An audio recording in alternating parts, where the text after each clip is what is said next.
Assalamualaikum warahmatullahi wabarakatuh. Om Swastiastu, Namo Buddhaya, Salam, Salam Rahayu, Salam Kebajikan. Ketemu lagi dengan Combri Ma'rifat, pastinya dengan bahasan-bahasan atau orean-orean yang akan membahas tentang hubungan antara manusia dengan Allah Subhanahu wa Ta'ala. Di dalam surat An-Nisa ayat 80 yang artinya barang siapa yang mentaati Rasul, sama halnya ia mentaati Allah. Hal itu sama dengan yang diucapkan oleh Guru Krishna bahwa berbakti kau kepadaku tidak dihitung berbakti kepada dewa, tapi berbakti kau kepadaku sama halnya berbakti pada yang maha kuasa. Itu dua redaksi tetapi satu esensi, satu isi, bahwa manusia untuk menghubungi Allah Subhanahu wa Ta'ala itu adalah lewat Rasul. Pastinya Rasulun min anfusikum atau ulil amri minkum, yang ada di zamanmu sendiri. Karena tidak mungkin kita berinteraksi dengan orang atau manusia yang tidak sezaman. Nah, karenanya Nabi telah bersabda bahwa al ulama warasatul anbiya, ulama adalah pewaris Nabi, yang artinya ulama itu mewarisi nur kerasulan Nabi Muhammad. Karena nur kerasulan itu estafet, mulai dari dulu zaman Nabi Adam hingga sekarang ini akan selalu ada, karena Rasul itu adalah, atau orang yang ditempati oleh nur kerasulan itu adalah portal atau media yang dipakai untuk berhubungan antara manusia dengan Tuhan dan sebaliknya. Hanya saja untuk di akhir zaman ini, setelah kenabian Nabi Muhammad, sebutannya tidak lagi disebut sebagai Rasul, tetapi disebut sebagai waliyam mursyida atau ulama pewaris nur kerasulan Nabi. Nah, karenanya temukan itu, karena di setiap zaman itu pasti ada. Karena itulah sistem agama ya lewat itu.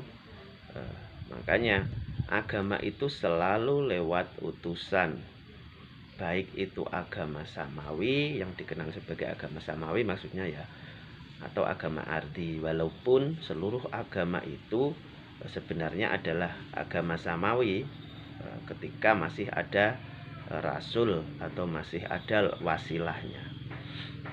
Tetapi lambat laun ketika Rasul itu atau Nabi atau Rasul itu sudah berlindung atau sudah wafat, kemudian orang itu akan sulit untuk berpindah kiblat. Maksudnya berpindah kiblat kepada Rasul pewaris atau pembawa estafet kerasulan setelahnya. Nah, karenanya agama itu akhirnya menjadi agama ardi yang hanya membahas tentang syariat dan lain sebagainya. Sementara hakikatnya hilang. Padahal esensi dari agama, inti daripada agama adalah bagaimana agar manusia itu bisa terhubung dengan Allah Subhanahu wa Ta'ala.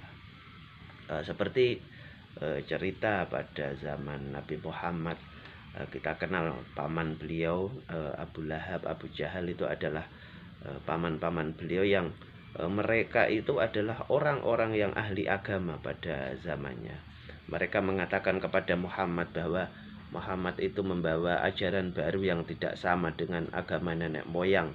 Dan itu juga terjadi pada zaman-zaman setelahnya, misalnya zaman setelah Nabi Muhammad, bahwa orang-orang yang membawa wasilah atau pembawa estafet wasilah nur kerasulan itu akan selalu dikucilkan, akan selalu diasingkan, dan begitu seterusnya.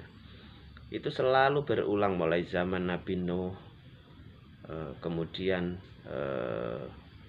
zaman Nabi Musa, dan sampai saat ini. Nah, karenanya marilah kita beragama secara utuh, secara menyeluruh, secara komprehensif,